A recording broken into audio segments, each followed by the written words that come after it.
Hello my friends. My name is Bot Mathematician and this is Holomancer. Also, Chief Investigative Reporter Dora joined us this evening. Gadgets and Gazette always gets the scoop. The year of the Raptor is finally coming to an end, which means the standard format is about to undergo its traditional overhaul. Oh no, Clockwork Gnome is at it again and has sabotaged my speech module. I call upon the law enforcement of Azeroth. Take action immediately. Arrest them! We are working for you live on air, and unforeseen incidents are inevitable, but that will not stop us from sharing important data with you. Our apologies. Guys, let's continue. This time, Standard will experience significantly larger shifts than last year, as the most influential cards are rotating out, cards that collectively shaped the competitive landscape for 2 full years. Rotation is often a time of nostalgia and regret for cards we may never see and play again, but this time things are different. We have no regrets.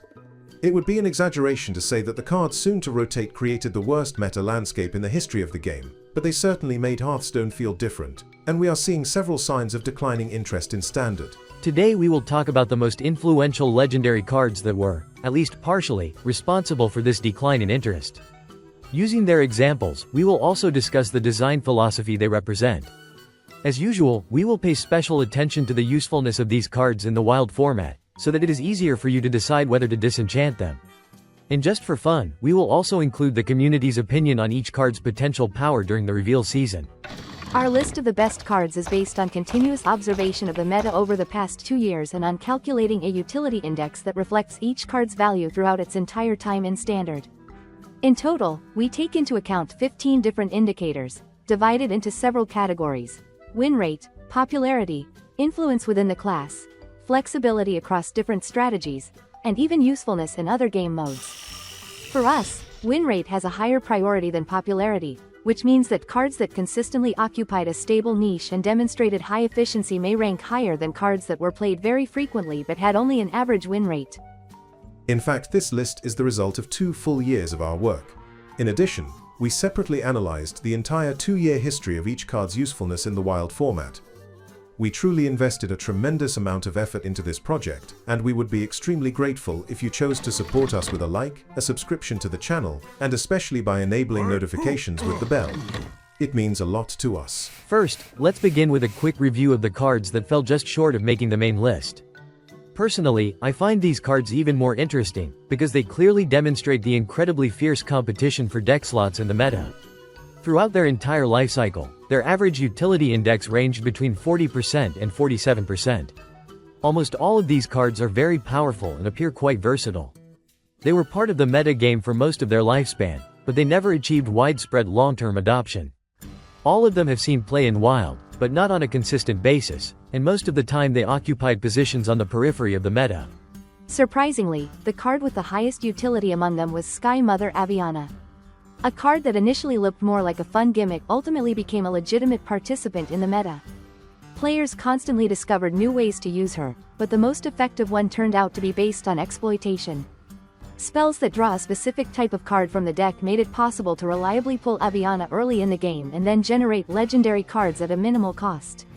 Interestingly, our viewers rated this card's potential power at 61% during the reveal season, a rather neutral result, while prominent members of the community were not particularly optimistic. In reality, Aviana became truly useful not because of her own effect, but because of the game environment that allowed players to exploit the card. The spell, the Galactic Projection Orb, has had a much greater impact in the wild format, where it is still used in XL strategies. Carefree Cookie is an extremely powerful card for aggro decks, but despite this, its period of dominance did not last very long. At the moment it is almost completely outside the meta. Jim Raynor and Sonya Waterdancer could have ranked much higher on our list, but they were held back by nerfs. Both cards follow a philosophy built around exploiting specific cards through repeated effects. The period of Gorgon Zormu's dominance was mercilessly cut short by a nerf. Such a useful and powerful card abruptly lost almost all of its value after its cost was increased by just 1 mana. Susquark initially looked like a card that was guaranteed to secure a solid place in Hunter and Priest decks. The card allows players to repeatedly trigger effects in a predictable way, which perfectly fits a strategy built around exploitation, but in practice it almost always occupied a more optional slot. Inventor Boom looked like a card that would create an entire mech archetype, but in reality it ended up being useful only for exploiting two specific mechs. Narain Soothfancy's effect is built around copying cards and effects. Again, an excellent tool that fits perfectly within the ideology of exploitation. However, in practice the card turned out to be less useful than expected and often remained optional. A tool like this would likely have seen much wider play in the past. Interestingly, this is also the only card on this list that is more noticeable in the wild format than in standard. The year 2024 was extremely generous when it came to extraordinarily powerful cards. Competition became so intense that even unique and seemingly universal tools ended up being optional under these conditions. The fate of Sank Azul is a very vivid example of this. The card simply could not have been bad. It is a very sticky tool that allows players to generate efficient board states using the opponent's board. The community even crowned it the King of the Perils in Paradise set, but in reality its overall usefulness over 2 years was just a little above 30%. Even the decks that used the card often had equally effective versions that did not include it. In my opinion, the game has changed too much, and cards that lack strong combo potential have an extremely difficult time securing a place in competitive play. Now let's move on to the main list and talk about the most useful cards. At number 23, we have Hagatha the Fabled. The card's average utility is 54%. Over the long run, it was an important component of the meta, and left standard only for very short periods of time. At its peak, its utility reached 89%. In theory, the card is good in almost any deck, but in order to fully unlock its potential, players trimmed their decks down to only the most efficient spells to exploit. The card is still actively used by 60% of shamans, and is part of a highly effective whiz-bang strategy. In the wild format, the card has appeared occasionally over the past 2 years, but has never taken on an important role. At the moment, its popularity there is just slightly above 0%. As for community evaluations, I believe players slightly underestimated the potential of this card. Next on the list is the Headless Horseman. The card's numbers could have been higher if not for the rune restriction. In standard, its current influence has fallen to just 4% within the class. You can still encounter it in control and Heron archetypes. In wild the card is completely absent, and the chances of that changing are extremely small. The community and popular content creators, overall, evaluated the potential of this card quite accurately. Personally, I expected a bit more from Mista Vista. The card failed to become an auto-include in most druid strategies despite its effect of repeating effects. Its 100% lifespan score shows that it never fully left the meta and was almost always noticeable. Now the card has nearly disappeared, but it still retains some usefulness thanks to its strong presence in wild within dragon strategies. It is definitely worth keeping this tool in your collection. The community's overall evaluation turned out to be almost perfectly aligned with long-term reality. The average utility of Exarch Maladar is 56%. I honestly cannot believe this result. The card seems far too good to be this low in our ranking. The reason is simple: its best period arrived relatively recently. Although it never completely disappeared from the meta, at times its presence dropped significantly and it even came close to losing all relevance when its influence fell to just 2%. And this is a tool with a very powerful mana cheating effect that is restricted only by a single unholy rune. It took players quite a while to fully unlock its potential, and now it has become one of the main tools for Death Knight in Standard, while remaining a completely useless card in Wild with no visible applications. As a fun fact, according to the consolidated opinion of the community, the card was considered the best during the Great Dark Beyond reveal season. Yet after 2 years of results it barely managed to enter the top 20 legendary cards of 2024. At number 19 we have Puzzle Master Cadbar. At first glance, the card looks like a fairly universal tool that should find a place in most mage decks, but in reality it settled only into a few selected strategies. At its peak, its utility rose to almost 90%, but much more often its performance was far less impressive. One of the reasons for this was Mage's extremely low effectiveness for extended periods of time.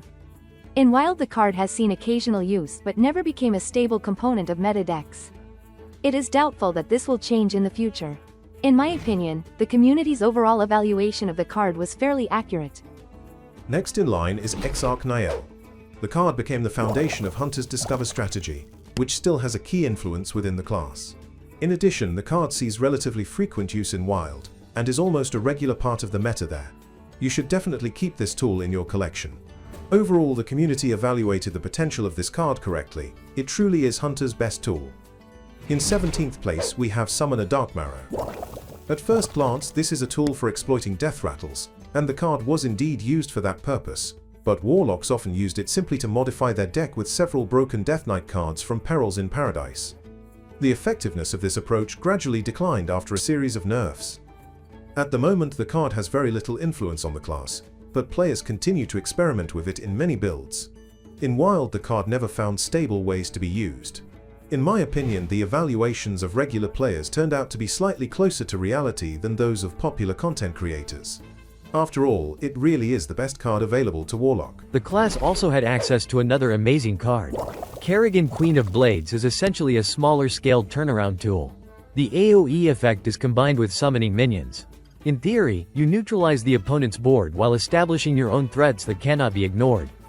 It is an extremely powerful effect, and even the mana increase from a nerf did not prevent the card from ranking this high on our list. The card is still a very important component of the meta. On average, its influence across Hunter, Death Knight, Demon Hunter, and Warlock is around 25%, though this is an average value. Its importance for Death Knight is several times higher, while its influence within Warlock is limited to about 10%. The card held a noticeable place in Wild for about a year, although it never became a permanent component of the meta. It still occasionally appears and disappears on the periphery, but I cannot truly classify it as a useful Wild card.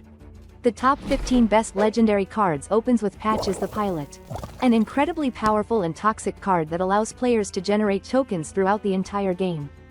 The card's overall usefulness was somewhat diminished by Shaman, which had access to it through its tourist but used the card very rarely. The card is extremely useful for the Wild format and, unlike many previous cards, is an indispensable and active participant in the meta there. Overall, the community correctly identified the potential of this card. The paradox, however, is that this is far from the strongest card from Perils in Paradise. This fact once again highlights just how unbalanced that expansion is. In 14th place, we have Sunsapper Linessa, another tourist that fully embodies the toxic philosophy of exploiting specific effects. I hate this card with all my mechanical heart. It is still effective, but fortunately its presence in Standard has decreased significantly. Its usefulness in Wild, however, is extremely high, largely due to the absurd Libram strategy. In my opinion, regular players gave this card a more accurate percentage evaluation than some popular members of the community. Artanis had an average utility of 63% over the course of a year. Protoss strategies became more firmly established in the meta than others' Stackcraft decks. Mages, priests, rogues, and much more rarely druids relied on this archetype. The ways of playing these decks evolved, and over time Protoss-based strategies became increasingly toxic. Eventually this became very exhausting for players. Now the popularity of the card has sharply declined. For the Wild format, the card has remained almost completely useless. In 12th place, we have the Exodar, the core card for all Starship strategies, which have now effectively gone extinct.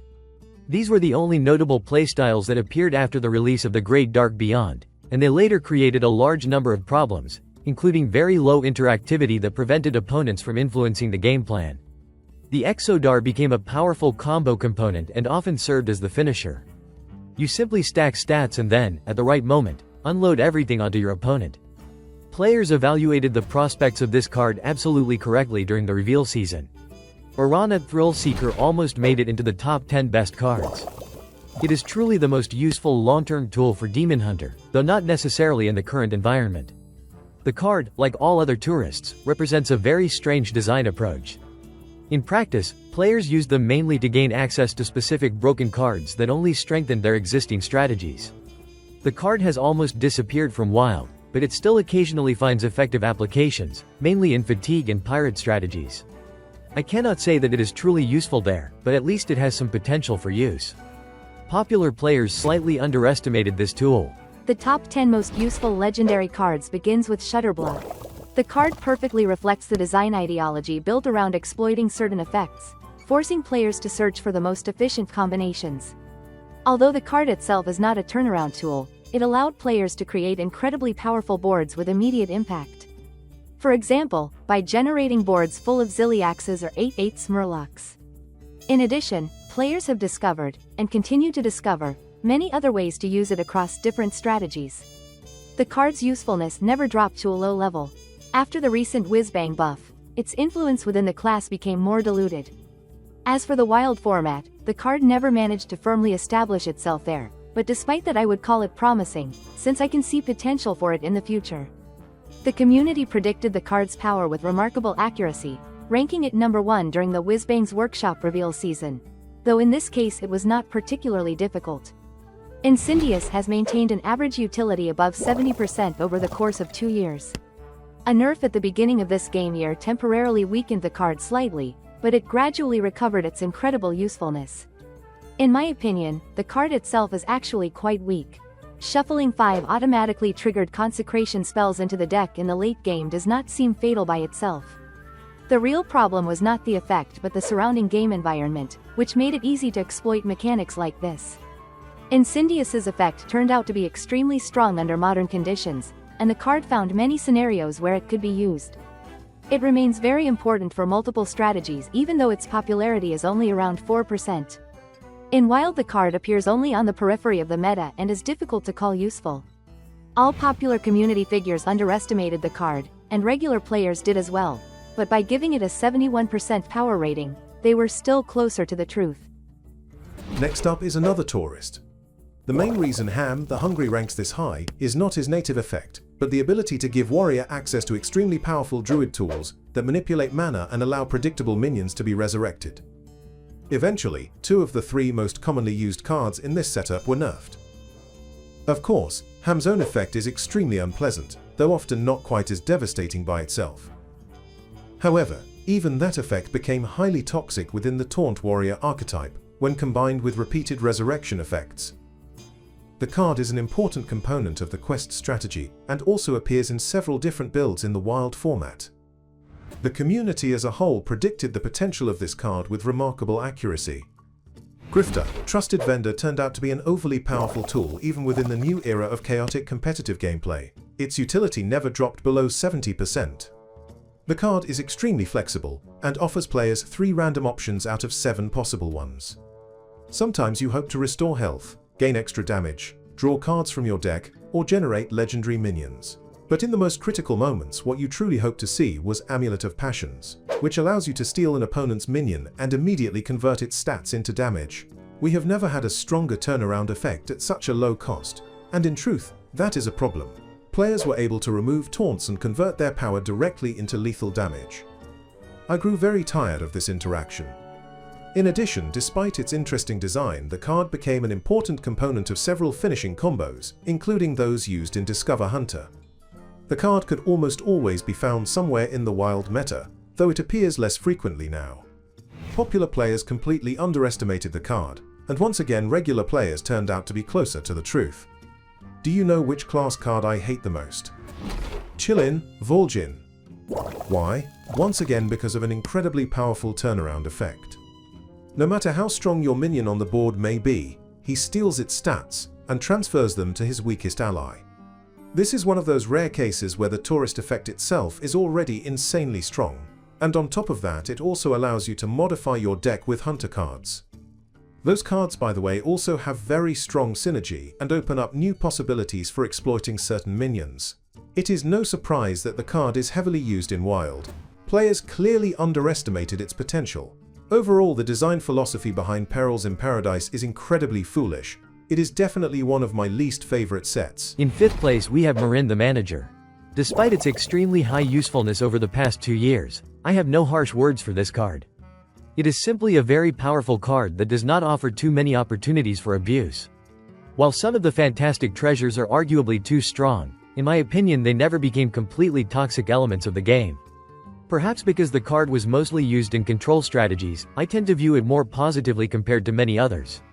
At the moment Marin's presence in Standard has decreased significantly, but its usefulness in the Wild format remains relatively high. Overall, the community only slightly underestimated the potential of this card and its importance for control strategies. The next card, however, definitely had a toxic flavor. Killed Jaden spent a little more than a year in Standard and only recently began to slowly lose usefulness due to the declining presence and effectiveness of the strategies that relied on it. If the card had remained longer in the format, it might have ranked lower on our list. A card does not need overwhelming popularity to be useful. Sometimes it is enough to be playable across a wide variety of decks that maintain a positive win rate. In essence, the card breaks the original rules of the game by removing the 30-card deck limitation. turning the deck into an infinite resource and replacing the fatigue phase with an ever-growing snowball of power. When the card had a high concentration in the meta, matches often turned into a race to see who would transform their deck into a bottomless portal generating demons first. And that was extremely exhausting. Fortunately, the decline in its popularity significantly reduced its negative impact on the game. Right now the card is actually slightly more influential in Wild than in Standard, though players are still experimenting with ways to use it in a variety of strategies. In my opinion, the community made a major mistake in evaluating the card's potential. It may seem less spectacular only because it lacks truly absurd combinations. Opening the top 3 is Bob the Bartender. Although the card offers several interesting options to choose from, players initially used it mainly to move an opponent's minions from the board into their own hand. A completely absurd and unhealthy effect. After the nerf, the priority shifted toward freezing the opponent's board.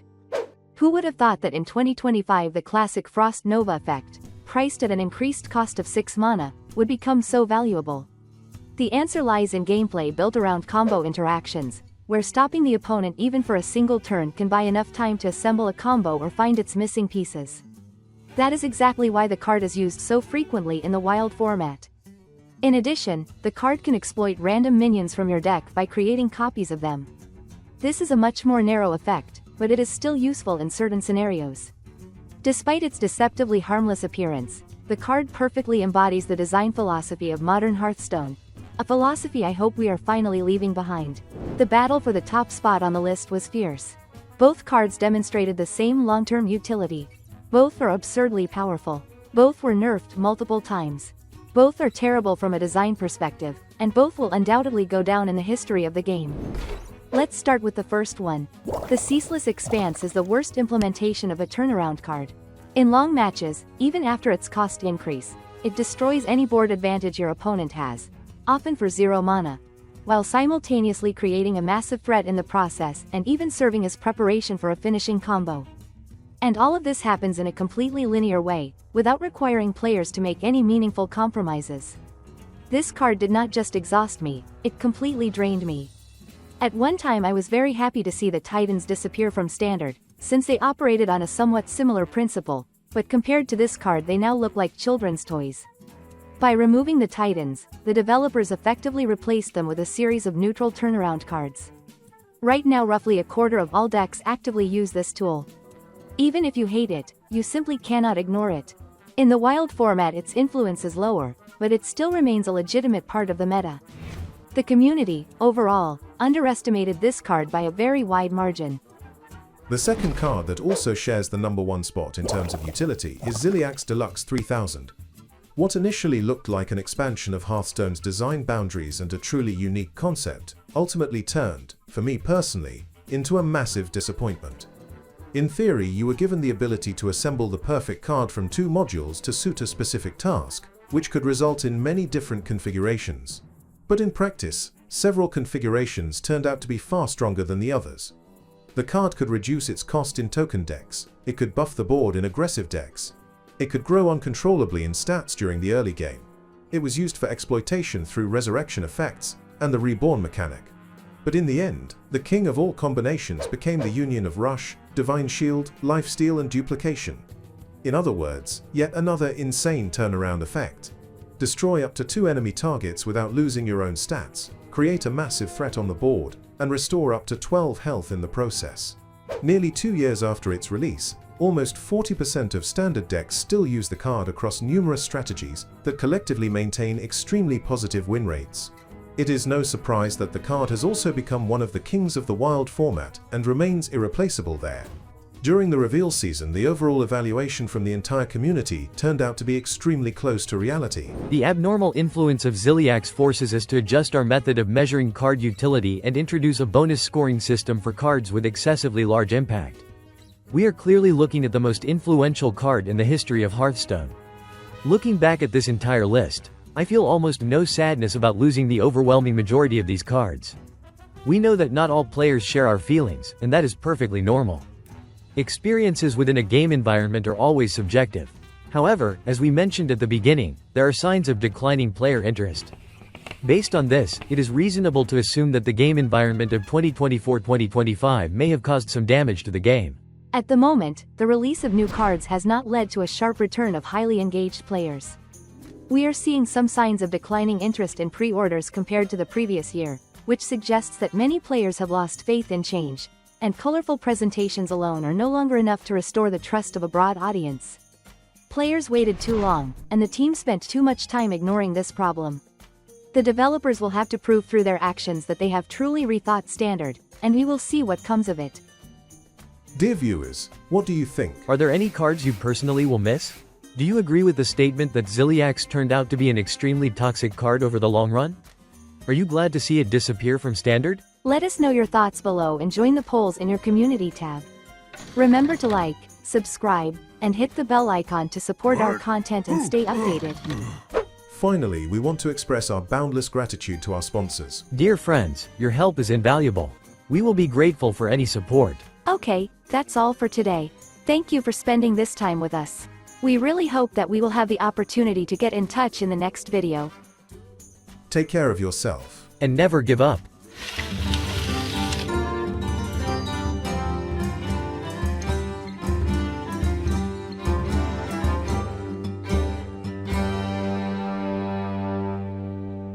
Job's done.